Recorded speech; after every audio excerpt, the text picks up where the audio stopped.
दिल्ली में बीते 3 सप्ताह से किसानों का आंदोलन जारी है।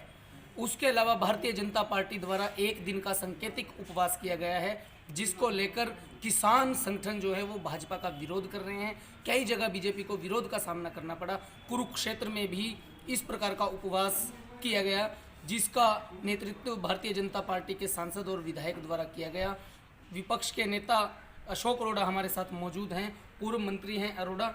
सर, क्या बताएंगे? भारतीय जनता पार्टी ने एक दिन का उपवास किया है SYL के नाम पे। मैं बधाई दूंगा हरियाणा प्रदेश की जनता को, विशेष रूप से किसानों को, कि जिन्होंने भारतीय जनता पार्टी की वो चाल जो हरियाणा प्रदेश और पंजाब के किसानों को बांटने के लिए आज जो उनका धरना था, उपवास था, उसको पूरी तरह से विफल कर दिया। क्योंकि भारतीय जनता पार्टी जब से 25 दिन से किसान जो धरने पे बैठे हैं उनको बांटने का काम किया, कभी आतंकवादी, कभी नक्सलवादी बताया, कभी विदेशी फंडिंग के भी आरोप लगाए, परंतु जो जो धरना बढ़ता गया उस पर भीड़ बढ़ती गई और लगभग 25 किसानों ने अपनी जान भी गंवाई। संत राम सिंह जैसे महान संत को भी अपने प्राणों की कुर्बानी देनी पड़ी।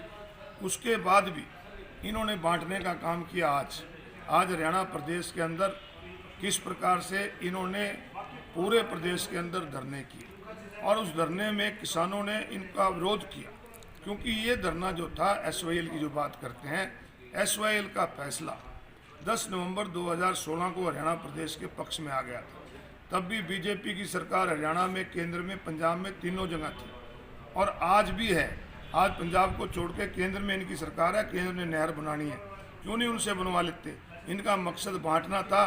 और इस देश में पहली बार हुआ है कि देश की केंद्र की सरकार के खिलाफ उन्हीं की सरकार ने, उन्हीं की पार्टी ने हरियाणा प्रदेश में धरना दिया, जहां लोग नहीं शामिल हुए, केवल MLA, MP और इनके चुनिंदा कार्यकर्ता उसमें शामिल। सर, इस प्रकार के उपवास जो हैं, उपवास से पहले तस्वीरें सामने आई। बीजेपी सांसद, विधायक जो थे वो पहले खा रहे थे, फिर उपवास में जा रहे हैं, ब्रेकफास्ट कर रहे थे। ये कोई प्रदर्शन करने थोड़ी जा रहे थे, ये कोई व्रत रखने थोड़ी जा रहे थे। तो किसानों को बांटने के लिए साजिश रचने जा रहे थे और उस साजिश का भी पर्दाफाश आप लोगों ने करने का काम किया। परंतु मैं एक कहता हूँ कि आज पहली बार इतिहास में हुआ है कि जिसकी केंद्र की में सरकार हो, उसी सरकार के, उसी पार्टी की सरकार के MLA और MP आज धरने पे बैठे।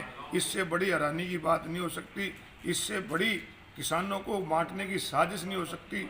परंतु किसानों को बधाई दूंगा कि किसानों ने एकजुटता दिखाई। और मैं आज भी मोदी साहब को कहूँगा कि हट छोड़ दे, राजहट अच्छी नहीं होती। आपको राजधर्म निभाना चाहिए।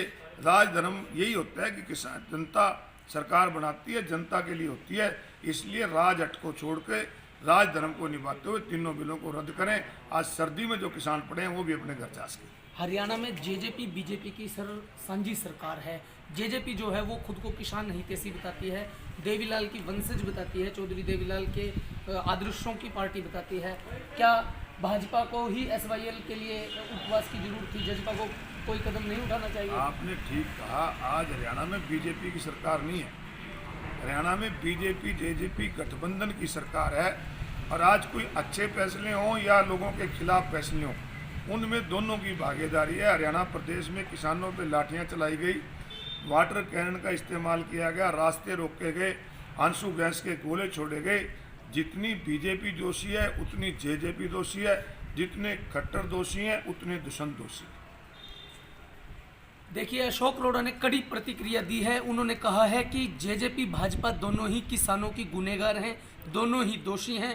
अरोड़ा ने स्पष्ट कहा है कि भाजपा का ये उपवास महज मजाक है, ड्रामा है, दिखावा है, किसान आंदोलन को कमजोर करने की साजिश है, षड्यंत्र है किसानों के खिलाफ। खबरों में बने रहने के लिए देखते रहिए कुरुक्षेत्र मीडिया। नमस्कार।